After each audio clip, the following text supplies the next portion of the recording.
Bonjour à tous et à toutes et bienvenue dans cette nouvelle vidéo. Aujourd'hui nous sommes le jeudi 24 juillet 2025, il est un peu plus de 8h30. Le temps est de nouveau maussade, un peu comme dans la vidéo précédente qui était les moissons. Un temps très favorable à la préparation des futures terres à colza que j'implante d'ici 3 semaines. Il est tombé 20 mm en 5-6 jours, donc c'est impeccable. Il aurait plu un peu plus, ça aurait été mieux, mais c'est déjà mieux que rien, donc on va y aller avec ça. On va faire avec. On va mettre le déchômeur à dents derrière le T214, une masse de 600 kg devant, pas besoin de mettre plus, on va pas lester beaucoup plus. L'idée c'est de pas tasser le terrain, mais qu'est-ce qu'il faut pour pas que le tracteur cabre ou qu'il se mette à patiner. Il faut que tout soit impeccable. J'ai dégonflé les pneus hier, 1 kg à l'avant, 1 kg 2 à l'arrière, histoire d'être quand même sur quelque chose d'assez souple, pour éviter, pour prendre un peu plus de largeur au niveau du sol, et éviter trop le tassement de terrain aussi. On va y mettre l'autoguidage également, histoire d'avoir du travail soit en planche, soit en aller-retour, on verra ça au moment venu, mais surtout histoire d'avoir un travail nivelé, pas recroisé, que ça fasse propre derrière, et l'herse rotative après quand ce sera repassé également l'autoguidage, ce sera impeccable, prêt à semer. On va préparer tout ça, va falloir mettre un peu de gasoil, graisser le déchômeur, bref, il y a une petite heure de préparation, et quand tout ça sera prêt, après on va y aller. Donc 2 parcelles cette année, une parcelle de 5 hectares et une parcelle de 8. Donc c'est parti. Bonne vidéo à vous, j'espère que ça va vous plaire comme d'habitude. Mettez un pouce bleu, abonnez-vous, commentez, likez ma page Insta, ma page TikTok, c'est parti, ciao.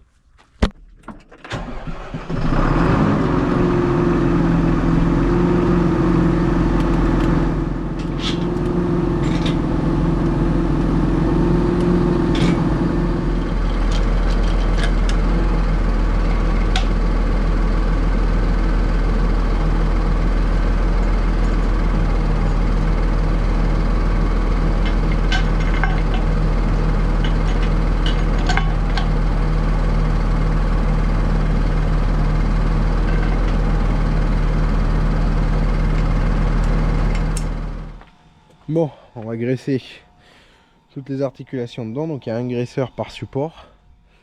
Forcément le dépliage, bon là c'est 2 petits coups de pompe, hein, c'est pas un truc bien méchant. Et donc si vous, enfin ça vous vous rappelez pas spécialement, mais l'année dernière dans la vidéo où j'avais eu le classe en démo, il y avait tout ce qui était pris là-dessus, c'est-à-dire une herse derrière, que j'ai fait sauter. Bah, c'était une herse, c'était ultra contraignant parce qu'elle était vachement lourde, elle devait peser 1 tonne.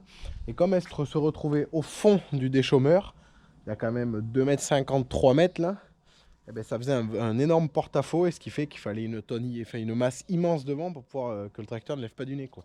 Avec le classe, avec le classe ça allait parce qu'il était bien équilibré, mais lui qu'il est équilibré 60 à l'arrière, 40 à l'avant, ben c'est bien moins équilibré, je veux dire, que le classe. Donc il avait fallu une masse énorme, 1,5 tonne de masse pour ça, c'était ridicule.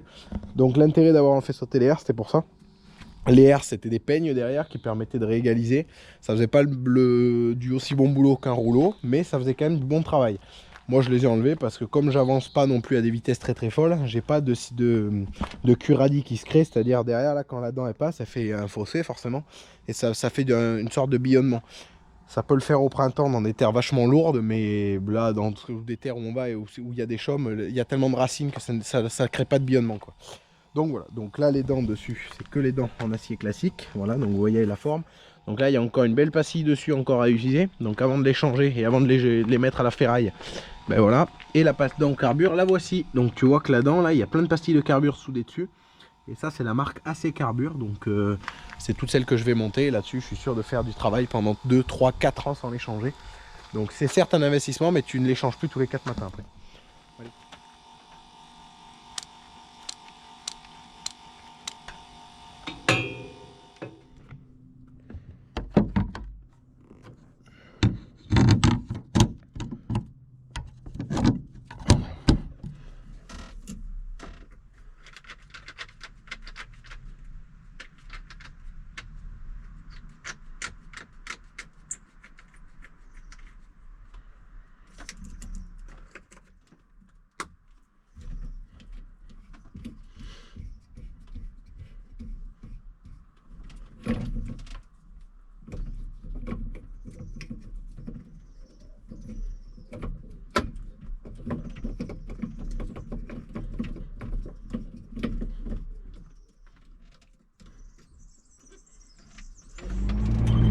Là, on s'aligne. Ah, j'ai une petite question à vous poser. S'il y en a qui savent régler la sensibilité du volant là, pour qu'il tombe un peu moins vite, je suis preneur parce que j'ai jamais trouvé. Alors là, hop, je vais poser direct, clac. Ça c'est normal. Du coup, j'ai pas été assez vite. Donc là, maintenant, je vais essayer de lui donner un aplomb à peu près correct.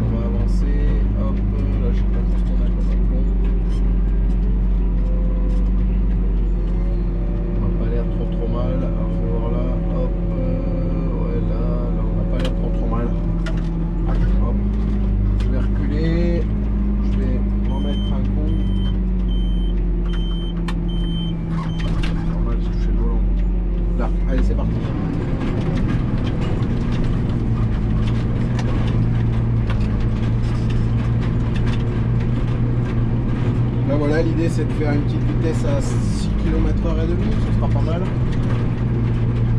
Hop, là j'enregistre ma vitesse.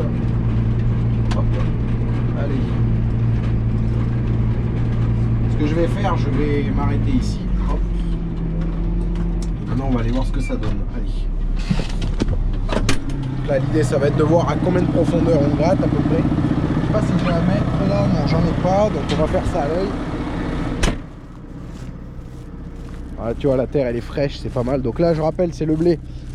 On est donc sur le précédent luzerne. Donc voilà ce que j'expliquais tout à l'heure, j'ai pas d'effet de billonnement. Donc là ouais, c'est assez sec mais on a bien cette fraîcheur dessus là. Ça c'est pas trop mauvais ça. Donc dans l'ensemble ça gratte à peu près partout correctement. Donc là maintenant hop on va regarder à peu près en profondeur. Profondeur je suis aux alentours de 25 tu vois. Ça nous laisse, ouais, ça nous laisse un petit peu plus de mon doigt. Ouais, je vais être plutôt aux alentours de 20. Mais même, attends, je suis pas au fond de l'arrêt. Ah non, mais l'arrêt, elle est là d'abord. Là. Voilà. Là, je suis à peu près, ouais, je suis à peu près à 20-25. Donc là, on a les résidus de luzerne de l'année dernière. Donc là, c'était sur un sol labouré. Donc j'avais labouré pour semer le blé. Donc forcément, ben, ça crée quand même un effet de motte. Parce que ça a été retassé quand même. Donc là, les pailles ont été exportées. Donc forcément. Et là, tu vois ce que j'explique. Donc c'est tout ce système racinaire en fait, ça va permettre vraiment d'éviter trop le billonnement. Et tu vois, on le voit, je sais pas si au mieux on le voit, mais ça fait une petite butte. Et on a l'impression, donc là le déchaumeur il gratte moins profond là que là-bas. Ça c'est pour ça que l'avantage de l'autoguidage et de le faire avec les dents et d'y passer 2 coups, ça va me permettre de réaplanir vraiment tout le terrain. Enfin, j'ai labouré en tournant la terre vers en bas l'année dernière parce que c'était une luzerne et qu'il fallait vraiment la recouvrir. Je voulais pas faire un désherbage en plus.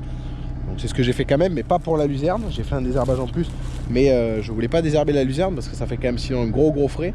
Et la luzerne c'est très compliqué, donc bah, tu vois, là il reste des résidus de luzerne, mais c'est vraiment très minime.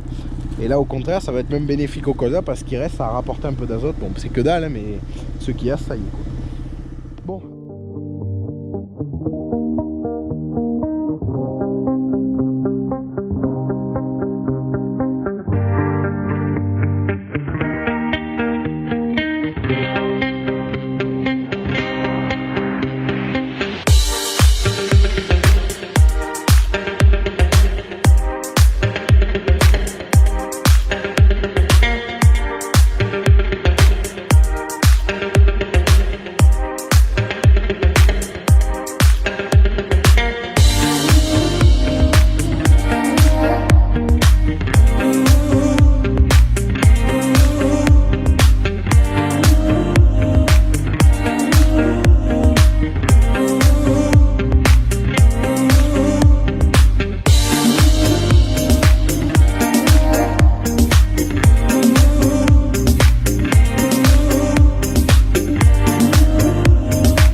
Encore une petite averse, ça fait déjà 2 heures que je vous ai pris pour vous parler des dents et ça en 2 heures de temps il est tombé 2 petites averses supplémentaires. Ça c'est un temps super favorable pour mon maïs qui est juste en bas là, et pour mon tournesol. c'est pas un temps trop favorable pour préparer les terres. Là, mon indicateur pour voir qu'il faut arrêter, c'est quand il y a une différence entre ce que j'ai passé sans qu'il pleuve et là où il a plu. Tu vois, on voit moins de chaume, c'est-à-dire que la terre vient se coller après les chaumes et elle donne une couleur aux chaumes et ben, on voit bien la différence. Là, il y avait pas mal de paille, ça fait quelques petits tas. Donc d'où l'intérêt d'y passer 2 coups de déchaumeur pour bien le travailler. Là, on a un terrain compacté, donc je suis à peine à 10-15 de profondeur. Parce que je lui donne la consigne pour 20-25, mais il ne peut pas y aller. Le déchaumeur manque de poids en fait, si tu veux. C'est même pas qu'il manque de poids parce qu'il pèse déjà 3 tonnes, mais si tu veux, ben, c'est le fait que ce soit humide, quoi. Le fait que ce soit sec, je veux dire. C'est pas humide et ça va pas du tout pour travailler. Mais bon, il y a un moment bien obligé d'ouvrir les sols, donc au deuxième passage ça va mieux, mais bon, au premier, ben, c'est pas ce qu'il y a d'idéal. Bon, allez, me voilà donc arrivé dans la parcelle. Là, je suis en train de faire le 3e aller-retour. Donc hop, là je me réaligne. Engage l'auto-vidage. Toujours le blocage du différentiel pour jamais patiner. Ça évite que j'use mes pneus pour rien. Et voilà. Donc là on est parti pour remonter. Donc là la parcelle fait 8 hectares 40. Alors le premier coup je l'ai fait comme ça, fait les 2 coups, donc bah, forcément il y a quelques KO. Temps de tout réégaliser pour un moment, mais bon. C'est comme ça. Là tu vois le boulot derrière, ça ne poussière pas trop comme tu peux voir, ça n'avait pas des monticules de poussière énormes. Bon ben ça va, je suis plutôt content du boulot. Ça fait de la bonne terre fine, ça affine bien. Là je tourne pas à fond, je tourne à 903 minutes, la bonne elle est plus haut. La terre est déjà fine, hein, c'est juste pour réégaliser et broyer un peu la paille, les pailles, tout ce qu'il y a, les chaudes, tout ça. Bon, impeccable. Quelque chose qui me plaît moyen. Là. Attendre que la poussière s'en aille. Pour descendre. Et aller voir ce qu'il y a. Alors, donc ça, tu vois, par exemple, là j'y suis passé et ben je les ai pas vus. Bon, ça c'est pas trop méchant ça, mais l'autre un peu plus grosse. Hop. Beaux bestiaux.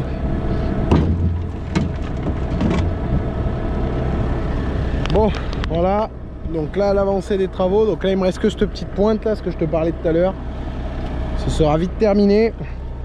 Et sinon, si on regarde au niveau de la terre, ça se prépare magnifiquement bien. Donc là, tu vois, ça c'est ce que j'ai fait ce matin. Et on retrouve bien la fraîcheur de la pluie qu'on a pris l'autre jour. Donc bon, l'avantage du rouleau derrière, c'est que ça me permet de vraiment refermer le sol et d'éviter vraiment tout ça, quoi. Et là aujourd'hui il se remet à faire chaud cet après-midi, là il fait une cagnasse, c'est infernal. Et alors pour vous montrer du coup la fameuse plaque en action, et là tu vois ça me fait vraiment rien du tout, donc ça c'est vraiment parfait. Donc bon voilà. Et la poussière est bien présente. Allez, plus qu'à finir.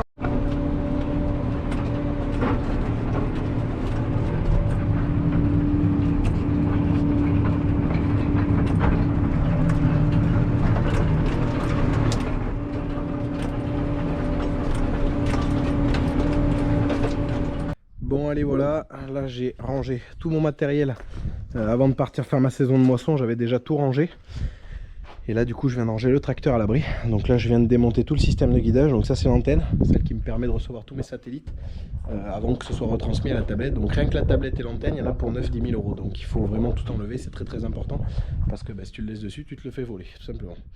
Et puis voilà, donc j'avais rangé tout le matériel ici de fenaison à ma droite. La charrue en bouffe et tout le matériel pour les céréales à ma gauche et de l'autre côté là-bas. Alors là, sous ce hangar, historiquement, il y avait du foin. Je ne mets plus de foin parce que le foin, tu vois, j'en mets que 2 hauteurs. C'est pas pratique pour entrer le foin, sachant que le tracteur ne passe pas partout dessous. Donc je ne mets plus de foin et je mets du matériel parce que le matériel est assez haut. Et au final, les bâtiments sont assez bas, donc il y a très peu de place qui est non utilisée. Tu vois, là, en Enner, la bâche, elle frotte la poutre là-bas. Donc tu vois, c'est vraiment, c'est parfait comme ça, quoi. Donc bon voilà, donc c'est une fin de chantier, il reste les Smith colza à faire, enfin non, c'est pas une fin de chantier, parce qu'il me reste où il y a la paille actuellement entreposée, où il y a à peu près 20 arts qui ne sont pas travaillés, c'est encore en chaume. Donc là-bas, demain je vais y mettre 2 coups de déchaumeur à dents quand j'aurai chargé la paille sur les camions, et puis fin de semaine j'y mettrai un coup de herse rotative, voilà, histoire de faire ça propre. Et puis voilà, donc c'est au final une fin de chantier pour moi aujourd'hui, fin de journée 17h, donc pas besoin de se presser, hein. En faisant le travail bien correctement, en ramassant les pierres et tout, on finit à 17h, donc c'est royal. Donc mes 13 hectares de colza sont quasiment prêts à semer, donc maintenant il va rester à semer, puis après on n'aura plus qu'à attendre la fin de l'été, attaquer le début de l'automne pour pouvoir commencer les semis d'hiver, hein. Donc semis d'orge, semis de blé, toutes les préparations de terre. Donc au final, pour les céréaliers, c'est une fin de saison, hein, parce qu'il ne reste plus que les semis de colza à faire. Et pour les éleveurs, forcément, c'est une continuité. Donc bon, voilà. Perce rotative, elle est rangée. Il me restera juste le rond de baleur à hiverner. Encore 2-3 bricoles à faire cet hiver. Nous, on va s'arrêter là pour cette vidéo. Donc je vous retrouve très prochainement pour une nouvelle vidéo, notamment pour les semis de colza dans 2 ou 3 semaines. Donc j'espère que cette vidéo vous aura plu. C'était Cheryl. Mettez un pouce bleu, abonnez-vous si ça vous a plu. Likez, commentez, hein, toujours pareil. Mon Insta et mon TikTok. Et moi je vous dis à la prochaine vidéo. Ciao tout le monde.